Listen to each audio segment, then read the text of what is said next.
IPO हो तो ऐसा खास पेशकश हमारी, जिसमें आईपीओ बाजार के हर हलचल को पकड़ने की कोशिश रहती है हमारी। और कल का दिन जो है काफ़ी महत्वपूर्ण होने वाला है, कई सारे आईपीओ आ रहे हैं। तो हर्ष जो है तमाम सारी जानकारी लेकर के हमारे साथ जुड़ चुके हैं। कल भी हमने उसके बारे में बातचीत की थी।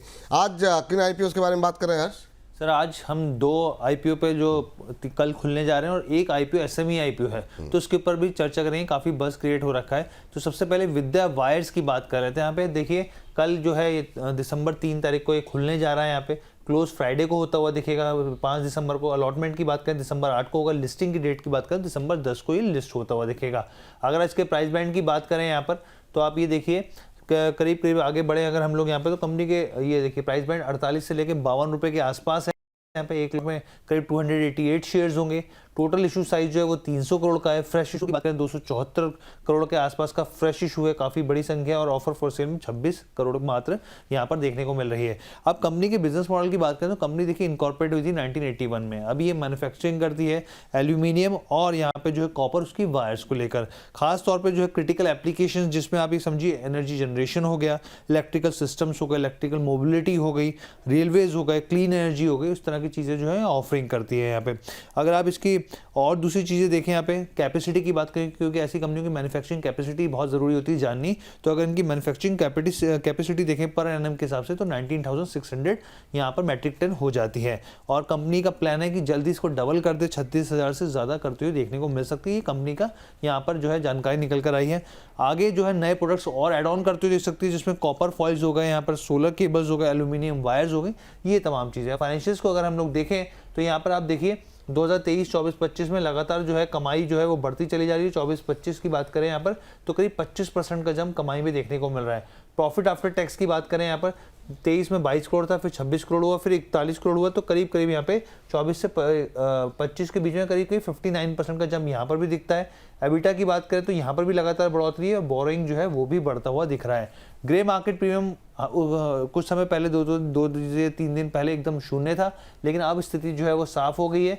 ग्रे मार्केट प्रीमियम की बात करें तो 5 रुपये जो है वो चल रहा है यहाँ पर प्रति शेयर के हिसाब से, करीब करीब 9.5% से ज़्यादा का 57 के भाव पे लिस्ट होता हुआ दिख सकता है।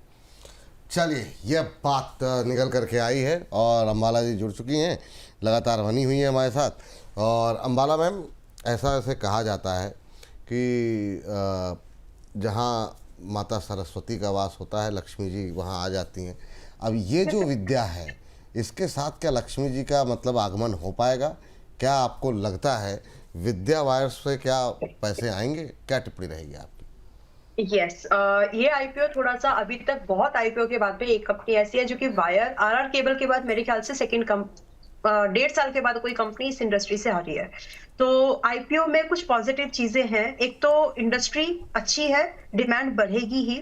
दूसरा, इसका जो प्राइस बैंड है, ज्यादातर इसमें जो इसमें इशू है, ज्यादा इसमें ये पूरा एक फ्रेश इशू है, जो कि एक बहुत ही अच्छी बात है इस आईपीओ के बारे में। थर्ड इंपॉर्टेंट चीज, प्राइस बैंड। प्राइस बैंड मैंने कल भी एक स्टेटमेंट यूज किया था कि कंपनीज आजकल या जो मर्चेंट्स हैं, बैंकर मर्चेंट्स जो है, प्राइस बैंड के साथ अच्छी तरह से प्ले अराउंड कर रहे हैं।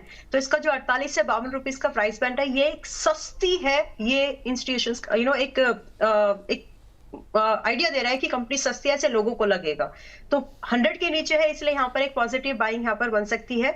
और दूसरी इंपॉर्टेंट चीज जो मुझे लग रही है कि छोटी एसएमई कंपनी होने के बाद भी जो इसने रिटर्न ऑन इक्विटी दिया है वो काफी अच्छा है। 24 से ज्यादा का इसका आरओई है जो चल रहा है अभी। और ईपीएस अगर हम देखें तो सेक्टर के कंपैरिजन में सस्ती पर आ रही है। तो ये पीज अगर हम देखें तो सेक्टर के कंपैरिजन में ये आज की डेट में इसकी वैल्यूएशन सस्ती पड़ रही है।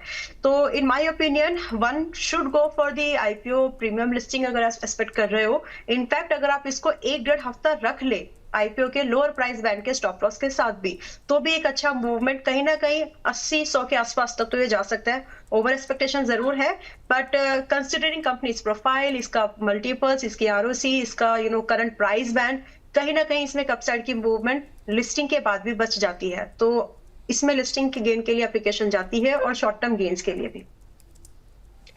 जी चलिए, ठीक है। तो मैम फिलहाल के लिए अप्लाई करने की सलाह मोटा मोटा ये मान लें? अप्लाई करने की सलाह, छोटा इतना भी बड़ा आईपीओ नहीं कि ओवर सब्सक्राइब ना हो, वेरी लाइकली कि ओवर सब्सक्राइब हो जाएगा। चलिए, ये बात यहाँ पर चलिए हर्ष, आप अगली कंपनी बताइए, अगला आईपीओ बताइए। जी, हम लोग मीशो की बात करते हैं और ई कॉमर्स प्लेटफॉर्म है, हर कोई जानता है इसके बारे में यहाँ पर। और आप ये देखिए, क्योंकि हम लोग कोशिश करते हैं लगातार जानकारी देने की, तो यहाँ पर जो है कंपनी जब से लॉन्च हुई तब से लगातार लॉस मेकिंग बनी हुई है यहाँ पर। और अगर आप देखें तो जीरो कमीशन मॉडल है यहाँ पे कंपनी का। और साथ ही यहाँ पे देखिए कि ज़्यादातर जो कमाई है वो यहाँ पर जो होती है, रेवेन्यू जो होता है वो लॉजिस्टिक और जो एडवर्टीजमेंट के जरिए होता है यहाँ पर। हमने कुछ कंसर्न्स भी बताए, जैसे कि लॉस मेकिंग कंपनी है यहाँ पर, और इसके अलावा भी और भी बहुत सारी चीज़ें। लेकिन अगर आप देखें तो एटर्नल का जो वैल्यूएशन है, हमने लोगों के जो एफएसएन ई कॉमर्स है, विशाल मेगा मार्ट है, ट्रेंट है, एवेन्यू सुपरमार्ट है, तमाम नंबर्स हमने रख दिए, हालांकि ताकि व्यूअर्स को पता चल सके कि क्या अभी पोजीशंस देखने को मिल रही है। अगर आप ग्रे मार्केट प्रीमियम देखें इसका, तो लगातार जो है इसमें बढ़ोतरी देखने को मिल रही है। आप देखिए 45 रुपये के भाव पर आके खड़ा हो गया है, करीब करीब 40.5 रुपये के आसपास का है यहाँ पर, 40% के आसपास का यहाँ पे। और एक लिस्टिंग की संभावना देखिए 156 के भाव पर हो सकती है।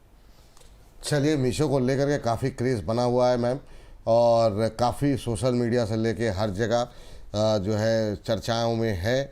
आपकी टिप्पणी क्या रहेगी? कल हमने डिटेल में डिस्कशन किया था आपके साथ, लेकिन काफ़ी लोग ऐसे हैं जो हमारे साथ नए दर्शक जुड़ते हैं, तो वो हो सकता है कल ना सुन पाए हों, तो उनके लिए कल के आईपीओ को खुलने से पहले मैं चाहता हूं कि उनकी स्ट्रेटजी तैयार रहे। क्या सलाह देंगे? जी, देखिए, एक स्टेटमेंट देती हूँ सिर्फ कि टेक प्लस रिटेल जो ये कॉम्बिनेशन मिल रहा है, तो ये एक अच्छा कॉम्बिनेशन मार्केट को पसंद आ रहा है। और इसमें जो दाल में तड़का या छौंक लगाने वाली जो काम करती है वो करती है प्राइस बैंड। आप एक लॉस मेकिंग कंपनी है, लेकिन अगर आप टेक में है, टेक बेस्ड है, रिटेल को कैटर कर रहे हैं और साथ में आप प्राइस बैंड आईपीओ में 100 के आसपास ला रहे हो, तो वहां पर रिस्पॉन्स जो है काफी अच्छा मिल रहा है। बाकी डिटेल में तो हम कल स्टडी कर ही चुके हैं, एनालिसिस कर ही चुके हैं, बट आज के लिए लास्ट डे है, एप्लीकेशन इसमें जरूर करें।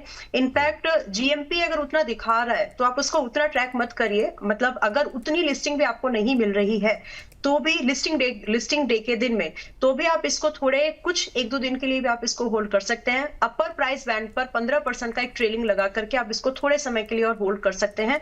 दिस इज समथिंग जो कि अर्बन क्लैप जैसा काम कर सकती है। तो वैल्यूएशन वाइज तो definitely there is no comfort, loss making company है तो वो एस्पेक्ट आप स्टडी कर ही नहीं सकते। लेकिन जो चीजें मैंने आपको एक बात बता दी है, तो वो चीज retail, tech plus price band, ये कॉम्बिनेशन लोगों को पसंद आ रहा है और मार्केट में इसमें रिस्पांस मिल रहा है। तो एप्लीकेशन बनी रहनी चाहिए अगर किया है, और अगर नहीं किया है तो कर भी सकते हैं। तो अब कल से शुरू हो रहा है ये आईपीओ, तो अंबाला मैम का मानना है कि बिल्कुल कर सकते हैं। बाद में फिर बाकी चीज़ें जो है वो हम आपको आगे चर्चा करेंगे कि लिस्टिंग के दिन क्या करना है। पहले तो मिल जाए आपको, और किस तरह के सब्सक्रिप्शन के नंबर आते हैं, कल से उसका एनालिसिस शुरू हो जाएगा। लेकिन अभी के लिए सलाह ये है कि अगर आप सुबह उठें, अप्लाई करना है तो बिल्कुल अप्लाई कर सकते हैं कल से। जी हर्ष। जी, और आखिरी आईपीओ है एसएमई आईपीओ, इन्विक्टा डायग्नोस्टिक की बात कर लेते हैं हम लोग यहाँ पर, और इसके तमाम चीज़ों की बात करें, डिटेल की बात करें। चलिए, यहाँ पर देखिए सोमवार को 1 दिसंबर को खुल चुका है आईपीओ, क्लोज जो है 3 दिसंबर को होता हुआ दिखेगा। आप देखें अलॉटमेंट जो है दिसंबर 4 को होगी और लिस्टिंग जो है दिसंबर 8 को होती हुई दिखेगी। अगर इसके बिजनेस मॉडल को आप देखें यहाँ पर, तो कंपनी 2021 में इनकॉर्पोरेट हुई थी यहाँ पे, जैसे कि नाम से पता चला डायग्नोस्टिक कंपनी, यहाँ पे रेडियोलॉजी, पैथोलॉजी पर ज़्यादा फोकस है कंपनी का। इसके अलावा यहाँ पे टेली रेडियोलॉजी और यहाँ पे जो इमेजिंग तमाम तरह की जो यहाँ पे सुविधाएं वो देती है। इसके जो ब्रांड है, जो नाम है जिसके तहत ये काम करती है, पीसी डायग्नोस्टिक के नाम से, और ख़ास तौर पे जो है ये मुंबई और सेंट्रल मुंबई के अक्रॉस आसपास है यहाँ पे, और 7 इसके डायग्नोस्टिक सेंटर्स हैं यहाँ पर। टोटल करीब देखें तो 60 रूटीन जो है, और साथ ही 487 स्पेशलाइज्ड जो पैथोलॉजी टेस्ट कराती है। इसके अलावा भी बहुत सारी चीज़ें यहाँ पे, लेकिन कंपनी जो है इस पैसे का इस्तेमाल, क्योंकि एसएमई है तो ये जानना ज़रूरी है, तो बेसिकली पैसे को जो इस्तेमाल करेगी वो अपने बिजनेस एक्सपेंशन को करेगी, जो तमाम तरह के मेडिकल उपकरण है उसको खरीदारी करने के लिए करेगी, तो और भी बहुत सारी चीज़ें। लेकिन आगे हम लोग बढ़े यहाँ पर, तो आप देखिए प्राइस बैंड जो है 80 से लेकर 85 रुपये है। एक लॉट में करीब 1600 शेयर्स होंगे। टोटल इशू साइज जो है यहाँ पर 28 करोड़ के आसपास का ये आईपीओ, छोटा आईपीओ। और यहाँ पे आप देखिए नेट ऑफर टू पब्लिक जो है वो करीब यहाँ पे 26 करोड़ से ज़्यादा के आसपास का है यहाँ पे। इसके अलावा एक इंडिविजुअल इन्वेस्टर देखिए मिनिमम 2 लॉट में लगाया जा सकता है यहाँ पर, और आप ये देखिए इसके करीब 2,72,000 रुपये बन रहे हैं, तो ये मिनिमम इन्वेस्टमेंट जो है वो करना पड़ेगा। इसके अलावा अगर इसके फाइनेंशियल्स को हम लोग टटोले यहाँ पर, एक बार फाइनेंशियल्स देख लेते हैं यहाँ पे, 2 साल के हैं, 2024 और 25 के यहाँ पे। तो टोटल इनकम आप देखिए, कमाई 15 करोड़ से बल्कि 16 करोड़ के आसपास ही, 16 करोड़ से बढ़कर डबल हो गई, करीब 30 करोड़ 30.5 करोड़ के आसपास हुई। प्रॉफिट आफ्टर टैक्स देखें यहाँ पर तो ये भी जो है बढ़ता हुआ दिख रहा है। यहाँ पर करीब 3 करोड़ 81 लाख था, 4 करोड़ 93 लाख के आसपास पहुंच गया। एबिटा में जो है वो भी बढ़ोतरी है, लेकिन यहाँ पर जो है बोरिंग जो है वो घटती हुई दिखी है 2024 के मुकाबले 25 बहुत स्लाइटली सा यहाँ पर देखने को मिला। ग्रे मार्केट प्रीमियम इसका अभी फिलहाल नहीं दिख रहा। तो ये जानकारी इतनी। चलिए, इस बीच हमारे एक दर्शक हैं और वो कह रहे हैं कि एक कहाँ गई टिप्पणी, तो जो है कई बार टिप्पणियां गायब हो जाती हैं। हाँ, कह रहे हैं विपुल सर, ये आप और हर्ष ने अच्छा काम किया है एसएमई आईपीओ के बारे में डिस्कस करने का। दिलीप व्यास जी हैं जाम कोडरमा से। सर, बात अच्छे बुरे की नहीं, कई बार तो मतलब हम लोग जहाँ सामान्य तौर पर इसलिए डिस्कशन नहीं करते, बहुत सारे आईपीओ ऐसे भी आते हैं ना, उसमें इतनी एक तो छोटा साइज़ होता है, बहुत ज़्यादा इन्फॉर्मेशन रहती नहीं है, बहुत सारे मामले ऐसे आ रहे हैं कि मैनिपुलेशन के उसके मामले आ रहे हैं। तो अगर किसी गेस्ट ने कुछ कह दिया और मान लीजिए कि बाद में पता लगा कि वो इन्फॉर्मेशन जो है, क्योंकि कंपनी की तरफ से ही कई बार गलत इन्फॉर्मेशन दी जा रही है और ज़्यादा डिटेल होती नहीं है, तो इसलिए थोड़ा सा अवॉइड करते हैं। और कोई बात नहीं, कहीं आप लोग ट्रैप ना हो जाए। सर हाँ। वही क्रेडिट जो है, क्योंकि आईपीओ को लेके मैम का सजेशन था इसके ऊपर सर। नहीं, अम्बाला जी तो पूरा मतलब क्रांतिकारी कर रही हैं, मतलब क्रांतिकारी काम हमेशा ही करती हैं। तो मैम, क्या व्यू रहेगा आपका इस एसएमई आईपीओ को लेकर के? देखिए Vipul ji, I am happy कि एसएमई को लेकर के लोग कॉशियस हो रहे हैं and I want them to be cautious. कल जो स्टेटमेंट दिया था, अगर वो वापस मैं यूज कर सकूं, एसएमईज के आईपीओ के थ्रू लोग पैसा जुटाने की कोशिश करते हैं। अगर कंपनी में उतना ही दम है, उतनी अच्छी परफॉर्म कर रही है, तो एसएमईज को गवर्नमेंट भी इजी लोन की फंक्शनैलिटी देती है। बैंक्स के थ्रू भी आप जा सकते हैं, लेकिन उसके अलावा आप आईपीओ में आ रहे हैं, इसका मतलब है कि आप वो लाइबिलिटी अपने ऊपर नहीं चाहते। तो कहीं ना कहीं आपके पैसे को कौन किस तरह से यूज करना चाह रहा है, that you really need to be understand before applying for any SME IPO.